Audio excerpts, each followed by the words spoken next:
Ladies and gentlemen, welcome back to this video. I'm super excited to be back outside in the bright weather and to shoot something again. And currently I was super occupied with writing my master thesis for my university where I'm studying at in the Dashi in Beijing. And I just submitted yesterday the first draft of my thesis, which has to be in the end like 25,000 characters, Chinese characters, which is interesting. But this is another subject, and currently I also do an internship, which also keeps me busy. But now I'm back again and with another interesting subject. And today we're going to be talking about table tennis. And this guy here, Timo Boll, I think he is very familiar to most of my subscribers and especially Chinese people.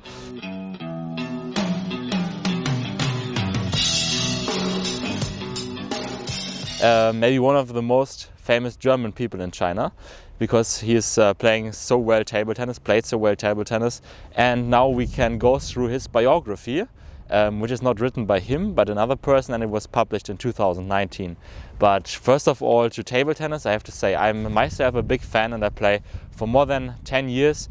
Also, when I move to other places, I continue to keep playing. And first of all, I want to tell you, for those who are not so familiar with table tennis, a small difference in playing, and especially with Chinese people playing table tennis.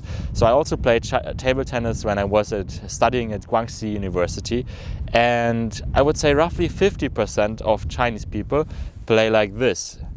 This technique is called pen holder, and what is being done here is mostly you play with your forehand, so with this right side. Rarely you will play with your backhand. While most people in the European world or outside of China, I would say also in South Korea, but not so sure, and Japan, people play like this. It's called shake hand, and there you do the forehand topspin, backhand topspin, and you will play almost equally with both sides, but more with forehand because people tend to be better in the forehand.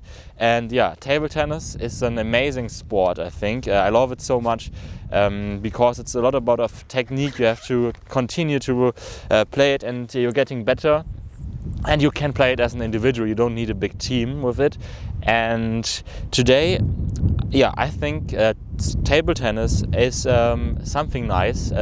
In general, all sports are great because away from the politics, sport is something which is bringing people together from different countries, across borders, and you just enjoy watching it or playing it together and having all this endorphins and motivation to keep going. Yes, but so now Timo Ball, he grew up in Germany, in a town called Höchst, Frankfurt Höchst, so in the southwest part of Germany, which is actually close to where I'm coming from. And he's describing in his book about his life, about his table tennis career and the time he spent in China, a lot of his opponents in China, and it was interesting to see and the differences between table tennis in China, how also professional table tennis is being done in China and compared to Germany. And yes, so I think this is a good topic now because we just saw the 50 years anniversary between Germany and China, because 1972 with Richard Nixon, the US, that time former US president, was visiting Mao Zedong, and this was the turning point where most Western, or let's say European or other countries, were acknowledging mainland China as the one China. And so from this time also diplomatic relations between former Germany and China were established, and this was, I think, 11th October, there was this anniversary day. And I think, so we take table tennis as one step of building this relationship, because back then in the early 70s, 1971, table tennis was used as one link to connect especially the US and China back again with the ping-pong diplomacy. But now back to Timo Boll. So Timo Boll was very happy playing table tennis, and he played table tennis in his cellar with his dad very often, and people saw he had talent, and he was playing in different clubs, and especially in one club, but this was quite far away, 150 kilometers north of his hometown actually. So what this club then did, they moved just to his town all the players, so that they could be together and train together with him. So this shows how much effort and how much belief German people, the table tennis German world, were thinking in this guy, because if like one club all moves to his location just that he can stay in his school and get to be together with his friends, I think that's something very interesting. Now let's actually have a short look at the history of table tennis. And table tennis was actually found quite interestingly in the 19th century in Great Britain. Actually as a substitute for tennis during bad weather. So you could play something similar to tennis indoors. And when did table tennis catch up in China or get more popular? And the answer is, according to the book I'm presenting here today, is it was actually brought to China by the Europeans at the beginning of the 20th century, where there the Europeans were playing in the coastal towns, and it was surprisingly catching up with Chinese people very well, and from there it was spreading more and more. And 1952, the International Table Tennis Federation was the first international organization which acknowledged mainland China as a real country, and they were including it to this federation. And then I think in 1961 in China they had the first world championship, and they were also that time the Chinese team was beating the Japanese team. And a little bit before, I remember in Dortmund there was also a world championship, and one Chinese player, Ru Guotian, already was winning this championship. And yeah, from that moment on later, so we see during the 60s, table tennis in China is getting more popular. And so in the 1971, in the Japanese Table Tennis World Championship, there was the Chinese team meeting the American team. And the Chinese people were actually told before, do not talk to the Americans. But at one time they were both together in the bus, and one Chinese player, he was then approaching another American and was starting to talk to him. And the American was also happy to talk to him. And actually at that time the Chinese person was giving a gift to the American. And this was one very touching moment in sports.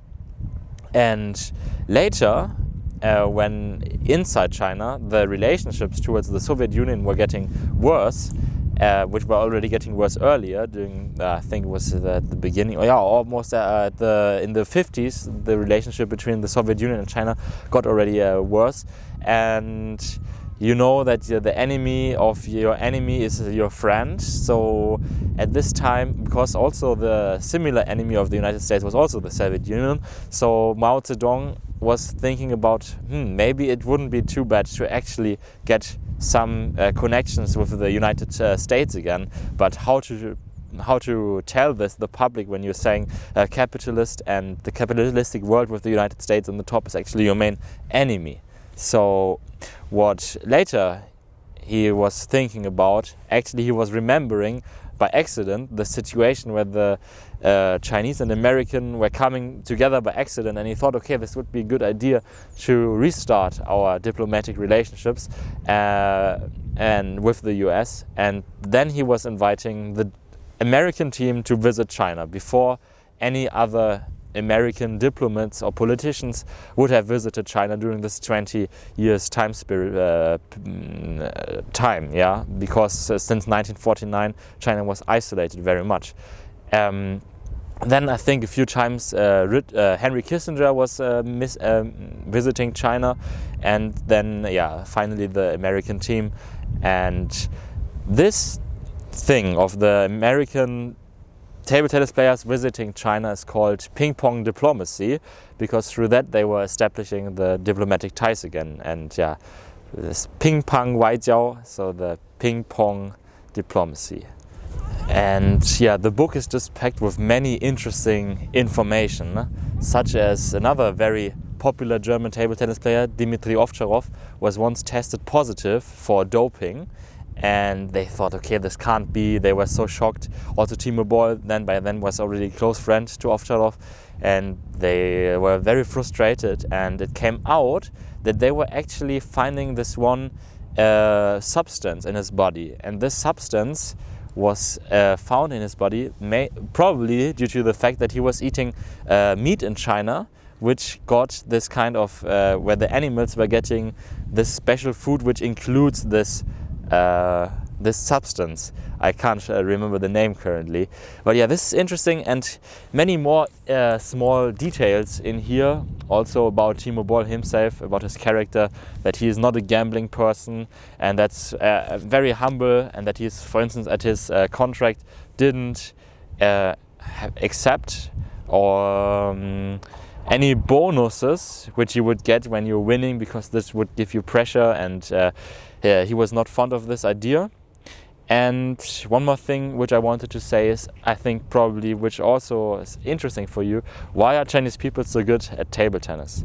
And what Timo Boll is saying, it is due to the fact that they spot talent very early, and then they bring the talent together. They will be trained very well with very good trainers, and by this they can train together on a very high level already. So you have concentrated the good people, and they play together on a high level, and this is the success story. And of course a lot of hard training there.